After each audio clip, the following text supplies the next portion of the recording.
कोई भी सरकार कैसे आपके भावनाओं के साथ खिलवाड़ करती है और आपके भावनाओं का कब सम्मान करती है, इसकी वानगी जब आप देखेंगे तो आप दंग रह जाएंगे।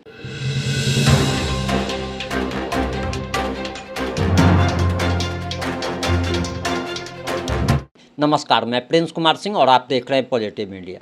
दरअसल अभी से कुछ दिनों पहले बागेश्वर धाम के पंडित धीरेन्द्र कृष्ण शास्त्री बिहार के पटना के नौबतपुर आए हुए थे।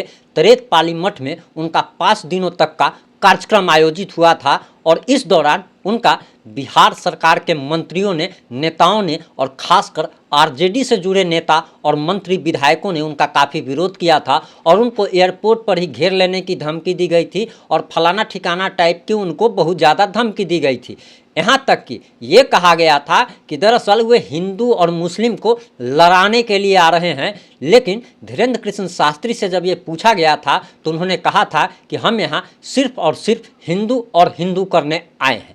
दरअसल आपको बताते चले कि इस कार्यक्रम में मुख्यमंत्री नीतीश कुमार और डिप्टी सीएम तेजस्वी यादव को भी निमंत्रण भेजा गया था, लेकिन उन्होंने आने से मना कर दिया। इसके बाद ये खबर चली कि पंडित धीरेन्द्र कृष्ण शास्त्री ने अपने दूत को तेजस्वी यादव और नीतीश कुमार के पास भेजा है और उनसे विनम्रतापूर्वक आग्रह किया है, निवेदन किया है कि वे इस कार्यक्रम में शिरकत करें। इसके बाद तेजस्वी यादव का एक बयान आया था, जो हम बयान आपको याद दिलाना चाहेंगे, उसके बाद आगे की कहानी आपको बताएंगे। तो इसीलिए यह जरूरी है कि पहले आपको पिछली ही बातों को याद दिला देना ताकि आपको आगे की कहानी समझने में आसानी रहे। दरअसल आपको बताते चले कि जब तेजस्वी यादव के पास धीरेन्द्र शास्त्री के दूत पहुँचे थे तो उन्होंने कहा था कि दरअसल उनके दरवाजे पे ऐसे ऐसे निमंत्रण लेकर हजारों लोग खड़े रहते हैं और उनके पास इतना समय नहीं है कि वे इस प्रकार के आयोजनों में जाएं।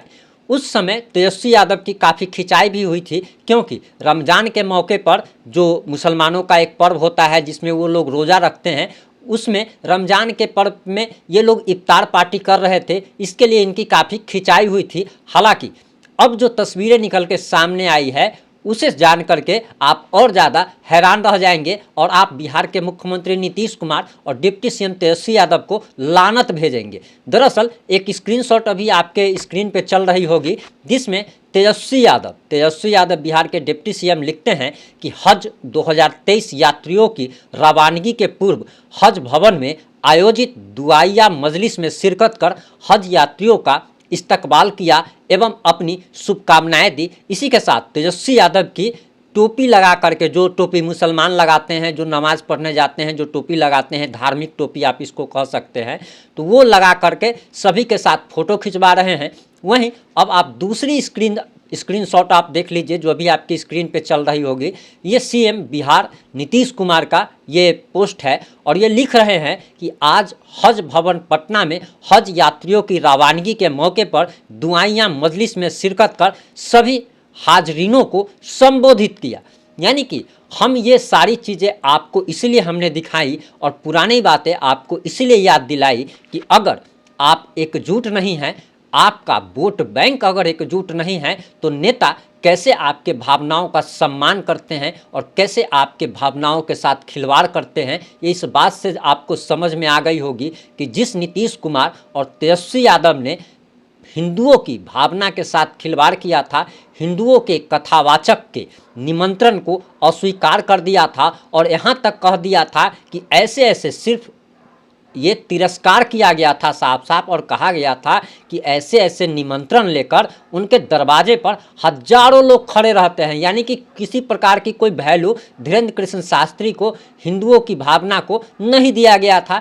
लेकिन वही एक दूसरे धर्म के लोग, हम ये नहीं कहते हैं कि आप दूसरे धर्म का कोई अपमान कीजिए, लेकिन आप अगर बिहार के मुख्यमंत्री हैं और बिहार में सभी जाति सभी धर्म के लोग रहते हैं, तो आपका कर्तव्य बनता है कि दरअसल आप सभी जाति सभी धर्म के भावना का सम्मान कीजिए। ये गलत हो जाता है और इससे लोगों का जनाक्रोश आपके प्रति पनपता है जब आप एक हिंदू धर्मगुरु के लिए, कथावाचक के लिए ऐसे अपमानजनक शब्दों का प्रयोग करते हैं। वहीं दूसरे धर्म के हज यात्री जो जा रहे हैं, हज के लिए जा रहे हैं, उसके लिए आपके पास समय होता है, आप वहाँ पर जाकर के टोपी पहन लेते हैं, आप वहाँ पर जाकर के अपना सेकुलरवादी चेहरा दिखाते हैं, लेकिन हमारे मुसलमान भाई आपकी बातों को और आपकी इन चालाकियों को अच्छे से समझ रहे हैं कि आप लोग ये सारी जो राजनीति जो हो रही है ये वोट बैंक के लिए हो रही है और सिर्फ 2024 और 25 की चुनाव की तैयारियों को लेकर हो रही है।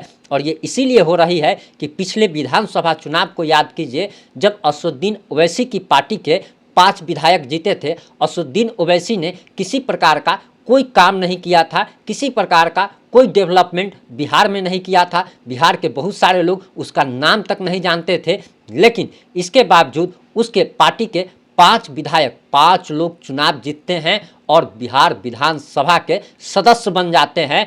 और इसका नतीजा ये हुआ कि इन लोगों को, जो कि मैं समीकरण की राजनीति करते थे, मुसलमान और यादव की राजनीति करते थे, जो नीतीश कुमार मुसलमानों का अपने आप को हितैषी बताते थे, इन सब की पोल जब खुलनी शुरू हो गई, मुसलमान इनका असली चेहरा जब पहचानने लगे, वोट बैंक जब इनसे दूर होने लगा, तो ये लोग नौटंकी कर रहे हैं। और ये नौटंकी इसीलिए कह रहे हैं क्योंकि आप ज़रा सोचिए कि एक धर्मगुरु के बारे में कुछ और बोला जाता है, दूसरे धर्मगुरु के बारे में कुछ और बोला जाता है।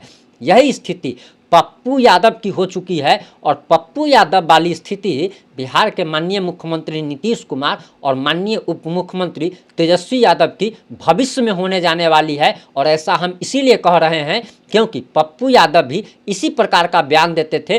पप्पू यादव एक अच्छे इंसान हो सकते हैं, उन्होंने बाढ़ राहत में बहुत अच्छा काम किया, कोरोना में अच्छा काम किया, लेकिन वे हिंदू विरोधी बयान देते रहते हैं। इस कारण ही उनके कैंडिडेट का या उम्मीदवारों का जमानत जब्त हो जाता है, उनकी जमानत जब्त हो जाती है। और यही हाल अब आने वाले समय में तेजस्वी यादव और नीतीश कुमार का होने वाला है। ऐसा भी नहीं है कि तेजस्वी यादव कुछ अच्छा काम नहीं करते हैं, लेकिन होता क्या है उसको ज़रा आप समझने की कोशिश कीजिए कि अगर कोई भी व्यक्ति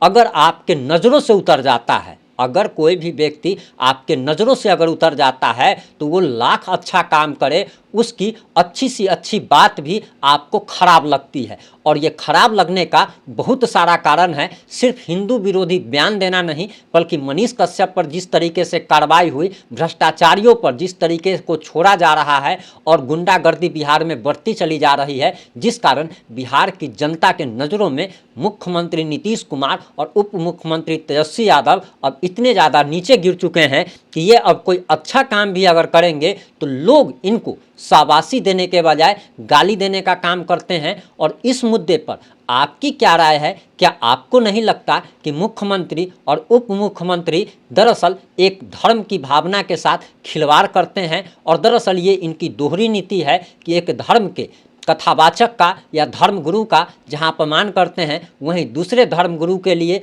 और वहां के लिए दूसरे धर्म के लोगों के लिए आपके पास समय होता है। क्या आपको नहीं लगता कि ये दोहरी नीति है? कृपया आप अपनी अनमोल राय कमेंट बॉक्स में ज़रूर दें। जुड़े रहें हमारे साथ। अगर चैनल पर नए हैं तो चैनल को सब्सक्राइब कर लीजिएगा। अगर फेसबुक पेज पर इस वीडियो को देख रहे हैं तो पेज को फॉलो कर लीजिएगा। जय हिंद, जय भारत, जय जय बिहार।